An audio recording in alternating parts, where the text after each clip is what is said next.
20 লক্ষ টাকা লোন মাত্র 12.5% সুদে, কোনো জমি বন্ধক ছাড়াই। কিন্তু প্রশ্ন আসে, মাসে কিস্তি কত? আর কেন অনেকের আবেদন বাতিল হয়? আজকে আমি জানাবো 20 লক্ষ টাকা নিলে 3 বছর এবং 5 বছরে ইএমআই কত হবে, কে পাবেন, কি কাগজ লাগবে, আর কোন ভুলটি করলে লোন রিজেক্ট হয়। দর্শক, পুরা ভিডিও জুড়ে ইএমআই ক্যালকুলেশন এবং 3 বছর এবং 5 বছর মেয়াদী লোনের একটা কম্প্যারিজন থাকবে। সুতরাং ভিডিওটি একটু বড় হতে পারে, তাই ভিডিওটা শেষ পর্যন্ত দেখলে পুরা চিত্র পরিষ্কার হয়ে যাবে।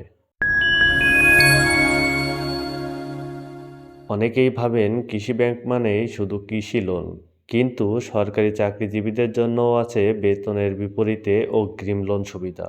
এই ব্যাংক থেকে আপনি নিতে পারবেন সর্বনিম্ন 1 লক্ষ টাকা থেকে সর্বোচ্চ 20 লক্ষ টাকা পর্যন্ত ঋণ সুবিধা। তবে আপনার বেতন যত বেশি, লোন লিমিট তত বাড়বে। বর্তমানে সুদের হার প্রায় 12.50%। এটা ফ্লোটিং রেট হিসেবে বিবেচ্য, অর্থাৎ বাজারের পরিস্থিতি অনুযায়ী সামান্য বাড়তে বা কমতে পারে। প্রাইভেট ব্যাংকে যেখানে 15 থেকে 18% পর্যন্ত হয়ে থাকে, সেখানে সরকারি ব্যাংক হিসেবে এটা তুলনামূলক কম। এবার আসি সবচেয়ে গুরুত্বপূর্ণ বিষয়, ইএমআই ক্যালকুলেশনে। দর্শক, স্ক্রিনে আপনি এমন একটি টেবিল দেখতে পাচ্ছেন। এখানে বর্তমান সুদ হার 12.5% হারে হিসাব করা হয়েছে। ক্যালকুলেশনটা পুরো অ্যাকুরেট না হলেও প্রায় কাছাকাছি টাইপের। এখানে 3 বছর এবং 5 বছর মেয়াদী লোনের একটি কম্প্যারিজন দেখানো হয়েছে। দেখুন, 3 বছর বা 36 মাসে যেখানে মাসিক কিস্তি 66,900 টাকা, মোট পরিশোধের পরিমাণ 24,08,400 টাকা, যার মোট সুদ 4,08,400 টাকা।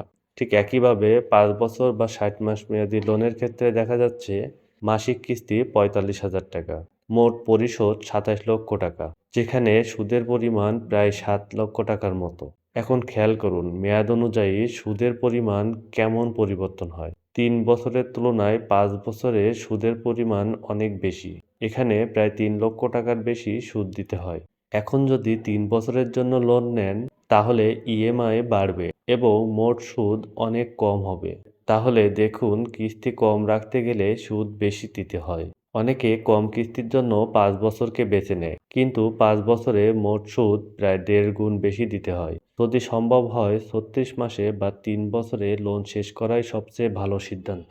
দর্শক, আশা করছি ইএমআই ক্যালকুলেশনটি আপনি বুঝতে পেরেছেন। তারপরেও যদি কোনো কোশ্চেন অ্যারাইজ হয়, আপনি কমেন্ট বক্সে জানাতে পারেন। আমরা এ ব্যাপারে আপনাকে সহায়তা করব। এই লোনটি পেতে তাহলে কী ধরনের যোগ্যতার প্রয়োজন পড়বে?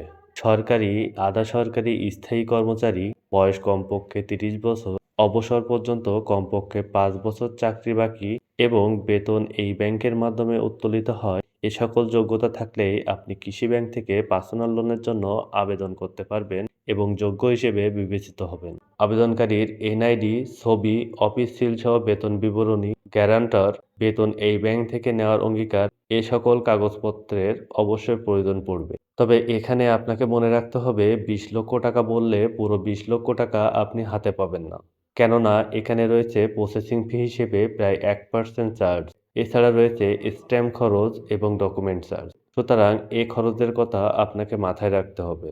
দর্শক, এতক্ষণ আলোচনা করেছি এই লোনটি কারা বিবেচনা করবেন। তাহলে কোশ্চেন আসে, কারা এই লোনটি বিবেচনা করবেন না, অর্থাৎ কারা এই লোনটি নেবেন না। আপনার যদি চাকরি ছাড়ার পরিকল্পনা থাকে, অন্য বড় লোন আগে থেকেই থেকে থাকে এবং ঝুঁকিপূর্ণ বিনিয়োগে ব্যবহার করতে চান, তাহলে আপনি অবশ্যই এই লোনটি বিবেচনা করবেন না। কেননা অনেকের জন্য ব্যাংক লোন ফাঁদ হিসেবে বিবেচিত হয়। তাই লোন আবেদন করার আগে স্যালারি অ্যাকাউন্টে নিয়মিত লেনদেন রাখুন। কোনো চেক বা ইএমআই বাউন্স হতে দিবেন না। ক্রেডিট রিপোর্ট ক্লিন রাখুন। আর এগুলো করলে আশা করা যায় অনুমোদনের সম্ভাবনা অনেক গুণ বেড়ে যাবে। ভিউয়ার্স, ভিডিওটি তথ্যবহুল মনে হলে শেয়ার করুন। আপনার কোনো প্রশ্ন থাকলে কমেন্টে লিখুন এবং পরের ভিডিওর তথ্য পেতে ব্যাংক বাড়িকে সাবস্ক্রাইব করুন। ধন্যবাদ।